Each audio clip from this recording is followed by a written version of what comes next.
અને આગળ વાત સુરતની કરીશું, જ્યાં સુરતમાં ચરસના આરોપી ઝડપાયા છે। સુરતથી એક મહત્વની ઘટના સામે આવી રહી છે કે જ્યાં સુરતમાં જે આરોપીઓ હિમાચલ પ્રદેશથી આવ્યા હતા અને જહાંગીરપુરા ઓલપાડ રોડ પરથી આ આરોપીઓ ઝડપાયા છે। હાઈ ક્વોલિટી ચરસ સાથે 3 આરોપીઓની ધરપકડ કરી અને 137 ગ્રામ ચરસ તેઓ હિમાચલ પ્રદેશથી લાવ્યા હોવાનું પણ તપાસમાં સામે આવ્યું।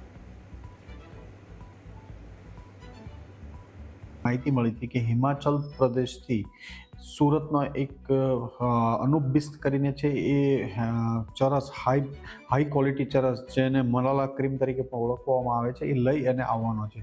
આ બાતમી આધારે ક્રાઇમ બ્રાન્ચની ટીમ દ્વારા ઓલપાડથી જે જહાંગીરપુરાવાળો બ્રિજ છે ત્યાં આગળ નાકાબંધી કરવામાં આવી હતી અને જે શંકાસ્પદ વાહન અને માણસો હતા એક સ્કોડા ગાડીને રોકવામાં આવી હતી। એમાંથી અનુપ બિસ્ત, મયંક પટેલ અને જીગર વાકાવાલા મળી આવ્યા હતા। આ ત્રણેયના પોઝિશનમાંથી અંદાજે 130 ગ્રામ કરતાં 137 ગ્રામ જેટલું હાઈ ક્વોલિટી ચરસ જેને મલાલા ક્રીમ તરીકે પણ ઓળખવામાં આવે છે એ કબજે લેવામાં આવ્યું હતું અને અંદાજે ચરસ, મોબાઈલ ફોન અને કાર સાથે 6.5 લાખ જેટલો મુદ્દામાલ રિકવર કરી અને એમના વિરુદ્ધ ગુનો દાખલ કરવામાં આવ્યો છે।